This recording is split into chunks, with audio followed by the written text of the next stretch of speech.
Hello everyone, welcome to MJ's view. ಒಂದೊಳ್ಳೆ ದೇವಸ್ಥಾನಕ್ಕೆ ಹೋಗ್ತಾ ಇದ್ದೀನಿ, ಪೀಸ್ಫುಲ್ ಆಗಿರೋ ದೇವಸ್ಥಾನಕ್ಕೆ ಹೋಗ್ತಾ ಇದ್ದೀನಿ ಆಯ್ತಾ. ಹೋಗೋ ರೋಡ್ ನೋಡಿ ಎಷ್ಟು ಚೆನ್ನಾಗಿದೆ. ಆ್ಯಕ್ಚುಲಿ ಈ ರೋಡ್ಗೆ ಜೂನ್ ಅಥವಾ ಜುಲೈ ಟೈಮಲ್ಲಿ ಬಂದ್ವಿ ಅಂತ ಅಂದರೆ ಫುಲ್ ಗ್ರೀನರಿ ಆಗಿ ಸೂಪರಾಗಿ ಕಾಣುತ್ತೆ. ಬಟ್ ಇವಾಗೆಲ್ಲ ಫುಲ್ ಡ್ರೈ ಆದ್ರೂ ಆ ರೋಡ್ ಒಂಥರ.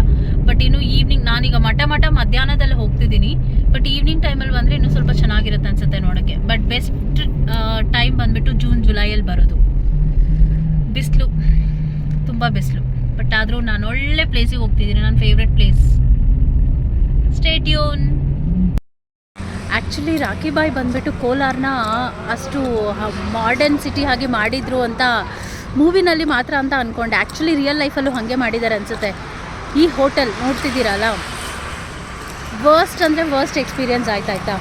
ಸಿಟಿನಲ್ಲೇ ಅಷ್ಟು ಕಾಸ್ಟ್ಲಿ ಇಲ್ಲ. ಇಲ್ಲಿ ನಾವಿಬ್ಬರು ಊಟ ಮಾಡಿದ್ದಕ್ಕೆ ಜಸ್ಟ್ ಒಂದು ರೋಟಿ, 2 ರೋಟಿ, ಒಂದು ಕರಿ ಆ್ಯಂಡ್ ಒಂದು ಫ್ರೈಡ್ ರೈಸ್. ಇಷ್ಟಕ್ಕೆ ಎಷ್ಟು ಬಿಲ್ ಮಾಡ್ತಾರೆ. ಸಿಟಿನಲ್ಲೇ ನಾವು ಅಷ್ಟು ಕೊಟ್ಟಿರಲ್ಲ. ಏನು ಕೋಲಾರ ಫುಲ್ ಹೈಟೆಕ್ ಸಿಟಿ ಅನ್ನೋ ರೇಂಜಿಗೆ ಆಡ್ತಿದ್ದಾರೆ. ಯಾವ ಊರಲ್ಲಾದರೂ ಕರಿನ ಪ್ಲೇಟಲ್ಲಿ ಕೊಟ್ಟಿರೋದು ನೋಡಿದ್ದೀರಾ ನೀವು? ಓ ಮೈ ಗಾಡ್, ಯಾವ ಚಿಕ್ಕ ಹೋಟ್ಲಲ್ಲೂ ಕೊಡಲ್ಲ. ಇನ್ಫ್ಯಾಕ್ಟ್ ನಮ್ಮ ಮನೆಯಲ್ಲೂ ಕೊಟ್ಟಿರಲ್ಲ ಆಯಿತಾ, ಕರಿನ ಪ್ಲೇಟಲ್ಲಿ.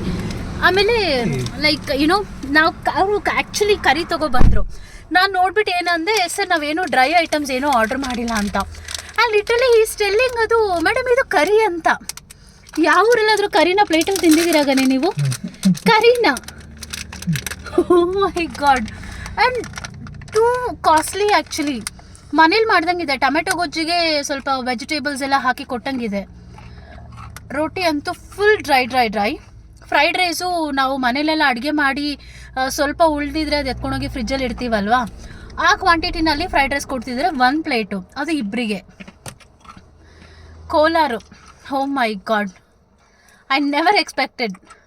ಸೊ ಬಂದರೆ ದಯವಿಟ್ಟು ಈ ಹೋಟೆಲ್ ಮಾತ್ರ ಅವಾಯ್ಡ್ ಮಾಡಿ. ನಾನು ಪ್ರತಿ ಸಲ ಹೇಳೋದಿದೆ ಆಯಿತಾ, ಶಿವನ್ ಮಾತ್ರ ಅಷ್ಟು ಈಸಿಯಾಗಿ ನೋಡೋಕ್ಕೆ ಸಾಧ್ಯನೇ ಇಲ್ಲ. ಕಷ್ಟಪಡಬೇಕು. ಯಾವಾಗಪ್ಪ ನೋಡ್ತೀವಿ ಅಯ್ಯೋ ದೇವ ಅಂತ ಹೇಳೋ ಮೂಮೆಂಟಲ್ಲಿ ದೇವರು ಕಾಣಿಸ್ಕೊಳ್ತಾರೆ. ಸೊ ಇಲ್ಲೂ ಅಷ್ಟೇ, ಕೈಲಾಸ ಬೆಟ್ಟ ಹತ್ತೋದು ನಿಜವಾಗ್ಲೂ ಕಾರಲ್ಲಿ ಬರೋದು ಬೆಟರ್. ಬಿಸಿಲಲ್ಲಿ ಬೈಕಲ್ಲಿ ಬರೋದಾಗಿದ್ರೆ ಅಷ್ಟೇ. ಬಟ್ ವ್ಯೂ ಪಾಯಿಂಟ್ ಅಂತೂ ಸಖತ್ ಬ್ಯೂಟಿಫುಲ್ ಆಗಿದೆ, ತುಂಬ ಚೆನ್ನಾಗಿದೆ. ವಿಂಟರ್ ಸೀಸನಲ್ಲೆಲ್ಲ ಬಂದರೆ ಸಖತ್ತಾಗಿರುತ್ತೆ. ಆ್ಯಕ್ಚುಲಿ ನಮಗಾಗಿದ್ದು ಸಮ್ಮರ್ ಸೀಸನಲ್ಲಿ ಬರೋಕ್ಕೆ. ನಾನು ಯಾವಾಗಲೂ ನೋಟಿಸ್ ಮಾಡಿದ್ದೀನಿ ಆಯಿತಾ, ಈ ಥರ ಹಿಲ್ ಸ್ಟೇಷನ್ಗೆಲ್ಲ ಬರೋದು ನಾನು ಆ್ಯಕ್ಚುಲಿ ಸಮ್ಮರ್ ಸೀಸನಲ್ಲೇ ಬರ್ತೀನಿ, ಯಾಕೆ ಅಂತ ಗೊತ್ತಿಲ್ಲ. ಬಟ್ ಎನಿವೇಸ್ ಓಕೆ, ರೀಚ್ ಆಗ್ತಾ ಇದ್ದೀವಿ. ಕೆಲವೇ ಕ್ಷಣಗಳಲ್ಲಿ ರೀಚ್ ಆಗ್ತೀವಿ. ನಿಮಗೂ ಒಳ್ಳೇದಾಗಲಿ ಅಂತ ಕೇಳಿಕೊಂಡು, ನಮಗೂ ಒಳ್ಳೇದಾಗಲಿ ಅಂತ ಕೇಳಿಕೊಂಡು ಬರ್ತೀನಿ. ಸ್ಟೇ ಟ್ಯೂನ್, ಬಾಯ್. ನೋಡಿ ಬೆಟ್ಟ, ಅದೇ ಕೈಲಾಸ ಬೆಟ್ಟ. ಆ್ಯಕ್ಚುಲಿ ಏನು ಗೊತ್ತಾ, ಒಂದು ಸ್ಟೋರಿ ಇದೆ ತಮಿಳಲ್ಲಿ. ಓಕೆ, ಐ ಥಿಂಕ್ ನನಗಿದು ಯಾರೋ ಹೇಳಿದ್ದು, ಬಟ್ ಅದು ನನ್ನ ತಲೆಯಲ್ಲಿ ಫಿಕ್ಸ್ ಆಗಿಬಿಟ್ಟಿದೆ. ಓಕೆನಾ, ಶಿವ ಕೈಲಾಸದಲ್ಲಿ ಇರ್ತಾರಲ್ಲ, ಮೀನಾಕ್ಷಿ ಅಂತ ಅಂದರೆ ತಮಿಳ್ನಾಡಲ್ಲಿ ಮಧುರೆ ಮೀನಾಕ್ಷಿ ಅಂತ ಹೇಳ್ತಾರೆ ಆಯಿತಾ. ಮೀನಾಕ್ಷಿ ಸುಂದರಂ, ಓಕೆ, ಅಂದರೆ ಶಿವನ್ ವೈಫು ಮೀನಾಕ್ಷಿ ಅಂತ ಹೇಳಿ. ಮೀನಾಕ್ಷಿಗೋಸ್ಕರ ಶಿವ ಬಂದುಬಿಟ್ಟು ಕೈಲಾಸನೇ ಬಿಟ್ಟು ಬಂದ ಅಂತ ಒಂದು ಸ್ಟೋರಿ ಇದೆ ಅಲ್ಲಿ. ಓಕೆ, ಸೊ ಅಂದರೆ ನನಗೋಸ್ಕರ ನಾನು ಶಿವ ಕೈಲಾಸನೇ ಬಿಟ್ಟು ಬಂದ ಅಂತ. ಸೊ ಅದಕ್ಕೆ ನನಗೆ ಶಿವ ಅಂದರೆ ಅಷ್ಟು ಇಷ್ಟ. ನಾವಿವತ್ತು ಎಲ್ಲಿಗೆ ಬಂದಿದ್ದೀವಿ ಅಂತಂದರೆ, ಬೆಟ್ಟ ನೋಡಿದ್ರೆ ನಿಮಗೆ ಗೊತ್ತಾಗುತ್ತೆ, ಕೈಲಾಸಗಿರಿ ಬೆಟ್ಟಕ್ಕೆ ಬಂದಿದ್ದೀವಿ. ಸೊ ಶಿವಪ್ಪ ಎಲ್ಲರಿಗೂ ಒಳ್ಳೇದು ಮಾಡಲಿ ಅಂತ ಕೇಳ್ಕೊಳ್ಳೋಕೆ ಹೋಗ್ತಾ ಇದ್ದೀನಿ, ನಿಮಗೂ ಸಹ ಜಾಯಿನ್ ವಿತ್ ಮೀ. ಅಲ್ಲಿ ಕಾರ್ ಪಾರ್ಕ್ ಮಾಡಿ ಐ ಥಿಂಕ್ 150 to 120 ಕಿಲೋಮೀಟರ್ಸ್ ನಡ್ಕೊಂಡು ಹೋಗಬೇಕಾದ್ರೆ ರೋಡು ಚೆನ್ನಾಗಿ ಬ್ಯೂಟಿಫುಲ್ ಆಗಿದೆ. ಐ ಡಿಡ್ಂಟ್ ಎಕ್ಸ್ಪೆಕ್ಟ್ ದಟ್ ಇಷ್ಟು ಜನ ಬಂದಿರ್ತಾರೆ ಅಂತ ಹೇಳಿ. ಬಟ್ ಪ್ಲೇಸು ವ್ಯೂ ನೋಡಿ ಎಷ್ಟು ಸೂಪರ್ ಆಗಿದೆ. ಸದ್ಯ ನಾನು ಆ ಕೈಲಾಸಕ್ಕೆ ಹೋಗಿಲ್ಲ, ಅಟ್ಲೀಸ್ಟ್ ಇಲ್ಲಿಗಾದರೂ ಬರೋ ಭಾಗ್ಯ ಸಿಗ್ತಲ್ಲ ನನಗೆ. ಸೊ ಸ್ಟೇ ಟ್ಯೂನ್ ಆಯಿತಾ, ಮಿಸ್ ಮಾಡಿದೆ ಲಾಸ್ಟ್ವರೆಗೂ ವಿಡಿಯೋ ನೋಡಿ. ಸ್ಟೆಪ್ಸ್ ಹತ್ತಾ ಇದ್ದೀವಿ.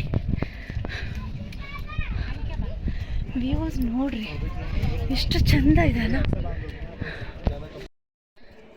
ವಾವ್,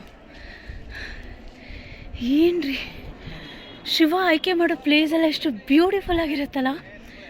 ಪ್ಲೇಸ್ ಬ್ಯೂಟಿಫುಲ್ ಆಗಿದೆಯೋ, ಶಿವ ಬಂದಿರೋದಕ್ಕೆ ಬ್ಯೂಟಿಫುಲ್ ಆಗಿದೆಯೋ ಗೊತ್ತಾಗ್ತಿಲ್ಲ. ವಾವ್.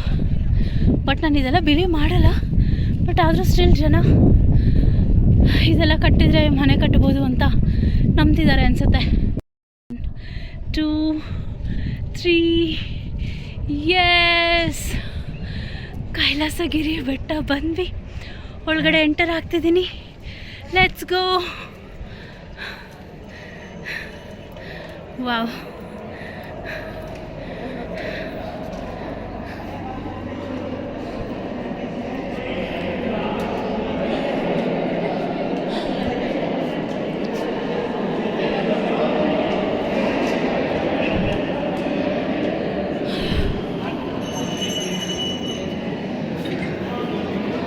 ವಾವ್.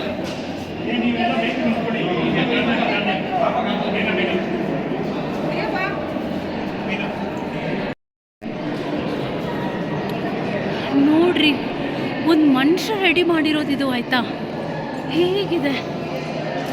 ಮೈ ಗಾಡ್,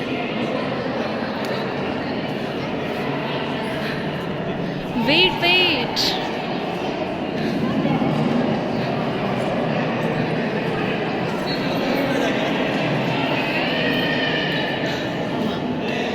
ಫೈನಲಿ ಗಿರಿಜಾ ಕಲ್ಯಾಣ. ಈ ಪ್ಲೇಸ್ ನೋಡೋಕ್ಕೆ ಎಷ್ಟು ಬ್ಯೂಟಿಫುಲ್ ಆಗಿದೆ ಗೊತ್ತಾ. ಒಳಗಡೆ ಫೋಟೋಸ್ ಅಂತೂ ಸಖತ್ ಕ್ಲಾರಿಟಿಯಾಗಿ ಬರುತ್ತೆ. ಆ್ಯಂಡ್ ತುಂಬ ಜನ ಫೋಟೋಸ್ ಹಿಡ್ಕೊಳ್ತಾ ಇದ್ರು. ಮಕ್ಕಳಿಗೆಲ್ಲ ಫೋಟೋಶೂಟ್ ಮಾಡೋಕ್ಕೆ ಒಳ್ಳೆ ಪ್ಲೇಸ್ ಆ್ಯಕ್ಚುಲಿ. ಸೊ ಎಷ್ಟೊತ್ತು ಬೇಕಾದ್ರೂ ನೀವು ಫೋಟೋಸ್ ಇಟ್ಕೋಬೋದು. ಸೊ ನಾನು ಗನಿ ಬೇಕಾದಷ್ಟು ಫೋಟೋಸ್ ಇಟ್ಕೊಂಡು ಫಸ್ಟೇ ನಾನು ಫೋಟೋಸ್ ಇಚ್ಚು ಅಲ್ವಾ, ಅದು ಇವತ್ತಿನ ದಿನಾನು ಇಷ್ಟೊಂದು ಜನ ಇದ್ದಾರೆ ಆಯಿತಾ.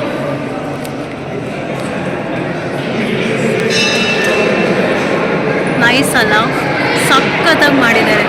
ಸೀರಿಯಸ್ಲಿ ಮ್ಯಾನ್ ಕ್ರಿಯೇಟೆಡ್, ವಂಡರ್ಫುಲ್ ಆಗಿದೆ ಆ್ಯಕ್ಚುಲಿ. ಇವಾಗ ಮುಗಿಸ್ಕೊಂಡು ಬಂದಾಗ ಇಲ್ಲೊಂದು ಸುಮ್ಮನೆ ಮೆಡಿಟೇಷನ್ ಮಾಡೋಕ್ಕೆ ಒಂದು ರೂಮ್ ಥರ ಮಾಡಿದ್ದಾರೆ. ಆ್ಯಂಡ್ ಆಲ್ಸೋ ಇಲ್ಲಿ ಒಳಗಡೆ ಹೋಗೋಕ್ಕೆ ಒಂದು ಕೇವ್ ಇದೆ. ಇಲ್ಲಿ ಆ್ಯಕ್ಚುಲಿ ಏನಿದೆ ಗೊತ್ತಾ, ಓಕೆ ಮೇ ಬಿ ಟೆಂಪಲ್ ಇದೆ. ಸೊ ನೋಡೋಣ. ಸೂಪರಾಗಿ ದರ್ಶನ ಆಯಿತು. ಆ್ಯಂಡ್ ದರ್ಶನ ಮುಗಿಸ್ಕೊಂಡು ಈಗ ಹೋಗ್ತಿದ್ದೀವಿ. ಪ್ಲೇಸ್ ಮಾತ್ರ ಬ್ಯೂಟಿಫುಲ್ ಆಗಿದೆ. ಒಳಗಡೆ ಕುತ್ಕೊಂಡು ಧ್ಯಾನ ಎಷ್ಟೊತ್ತಾದರೂ ಮಾಡ್ಬೋದು ಅನ್ನೋ ಥರ ಚೆನ್ನಾಗಿದೆ ಆ್ಯಕ್ಚುಲಿ ಒಳಗಡೆ. ಬಟ್ ಏನಂದರೆ ಏನು ಗೊತ್ತಾ, ಸೊ ಫಸ್ಟ್ ಹೋಗಿದ ತಕ್ಷಣ ಅಲ್ಲಿಗೆ ಧ್ಯಾನ ಮಾಡೋ ಪ್ಲೇಸ್ ಥರ ಇದೆಯಲ್ಲ, ಅಲ್ಲೇ ಬಿಟ್ಬಿಡ್ತಾರೆ. ಆಮೇಲೆ ದೇವರು ನೋಡೋ ಥರ ಇದೆ. ಬಟ್ ನನ್ನ ಪ್ರಕಾರ ಏನಿರಬೇಕಿತ್ತು ಅಂದರೆ ಫಸ್ಟ್ ದೇವ್ರು ನೋಡಿಬಿಟ್ಟು ಆಮೇಲೆ ಧ್ಯಾನ ಮಾಡೋ ಥರ ಇದ್ದಿದ್ರೆ ಚೆನ್ನಾಗಿರ್ತಿತ್ತು. ಆ್ಯಕ್ಚುಲಿ ಅದು ಐಡಿಯಾ ನನ್ನ ಹಸ್ಬೆಂಡ್ದೆ. ನಾನು ಹಿಂಗೆ ಹೇಳ್ತಿದ್ರೆ ನನ್ನ ಮುಖ ನೋಡ್ತಿದ್ದಾರೆ. ಎಸ್, ಆ ಐಡಿಯಾ ನನ್ನ ಹಸ್ಬೆಂಡ್ದು. ಹಂಗಿದ್ದಿದ್ರೆ ಚೆನ್ನಾಗಿರ್ತಿತ್ತು. ನಾವು ದೇವರೆಲ್ಲ ನೋಡಿಕೊಂಡು ಮತ್ತೆ ಧ್ಯಾನ ಮಾಡೋಕ್ಕೆ ಕುತ್ಕೊಳ್ಳೋಣ 10 ನಿಮಿಷ ಅಂತ ನೋಡಿದ್ರೆ ಮತ್ತೆ ವಾಪಸ್ ಬರಬೇಕು. ಸೊ ಹಂಗಂದಾಗ ಯಾರು ಸುತ್ಕೊಂಡು ಬರ್ತಾರೆ ಅನ್ನೋ ಫೀಲ್ ಬಂದುಬಿಡತ್ತೆ. ಸೊ ಅದು ಮಾಡಿದರೆ ಇನ್ನೂ ತುಂಬ ಚೆನ್ನಾಗಿರೋದು ಆ್ಯಕ್ಚುಲಿ. ಒಳಗಡೆ ಮಾತ್ರ ತುಂಬ ಚೆನ್ನಾಗಿದೆ. ಅಲ್ಲಿಂದ ಬರೋಕ್ಕೆ ಮನಸ್ಸಾಗಲ್ಲ ಅನ್ನೋ ಥರ ಇದೆ ಸೀರಿಯಸ್ಲಿ. ಸೊ ಎಲ್ಲರೂ ವಿಸಿಟ್ ಮಾಡಿ. ನಮ್ಮಿಂದ ಆ ಕೈಲಾಸಕ್ಕೆ ಹೋಗೋಕ್ಕಾಗುತ್ತೋ ಇಲ್ಲೋ ಗೊತ್ತಿಲ್ಲ. ಅಟ್ಲೀಸ್ಟ್ ಇಲ್ಲಿ ಬಂದರೆ ನಮ್ಮ ಆಸೆ ಒಂಥರ ಫುಲ್ಫಿಲ್ ಆಗುತ್ತೆ. ಸೊ ನೋಡಿ ಬೆಟ್ಟ ಹೇಗಿದೆ. ನನ್ನ ಶಿವಪ್ಪ ಚೂಸ್ ಮಾಡೋ ಪ್ಲೇಸೆಲ್ಲ ಹೀಗೆ ಇರುತ್ತೆ ಅಲ್ಲ, ಸೂಪರಾಗಿರುತ್ತೆ. ಗನಿ ಹೇಗಿತ್ತು ಗನಿ ಎಕ್ಸ್ಪೀರಿಯನ್ಸು? ನಾವಂತ ಕೈಲಾಸಕ್ಕಂತೂ ಹೋಗೋಕ್ಕಾಗಲಿಲ್ಲ. ಇಲ್ಲಿ ಹೆಂಗಿತ್ತು experience? So you should thank me. ನಾನು ಇಷ್ಟು ಒಳ್ಳೆ ಪ್ಲೇಸ್ಗೆಲ್ಲ ಕರ್ಕೊಬರ್ತೀನಿ ನಿಮ್ಮನ್ನು. ಸಜೆಷನ್ ಮಾಡಿದ್ದು ಯಾರು? ನಾನು. ಹೋ ಬ್ಯಾಡ್ ಈಸ್ ಅಲ್ಲ. ಕೈಲಾಸಗಿರಿ ಮುಗಿಸ್ಕೊಂಡು ಈಗ ನಮ್ಮ ತಾತಯ್ಯ ನೋಡೋಕೆ ಹೋಗ್ತಿದ್ದೀವಿ. ಕೈವಾರ ತಾತಯ್ಯ ಟೆಂಪಲಿಗೆ ಬಂದಿದ್ದೀವಿ. Stay tune. ನನ್ನ ವೀಡಿಯೋ ನೋಡಿದವ್ರಿಗೆ thank you so much. And like share comment ಮಾಡಿದವ್ರಿಗೆ ಡಬಲ್ ಥ್ಯಾಂಕ್ಸ್. ಆ್ಯಂಡ್ ನನಗೆ ಸಪೋರ್ಟ್ ಮಾಡ್ತಾರೆ ಆಯಿತಾ. ನನಗೆ ಸಜೆಷನ್ಸ್ ಕೊಡಿ. ನಾನು ವೀಡಿಯೋದಲ್ಲಿ ಏನಾದರೂ ಇಂಪ್ರೂವ್ ಮಾಡ್ಕೋಬೇಕು ಅಂತಂದರೆ ತಿಳಿಸ್ಕೊಡಿ. ಖಂಡಿತ ನಾನು ಅಕ್ಸೆಪ್ಟ್ ಮಾಡ್ಕೊಳ್ತೀನಿ. Thank you so much for watching.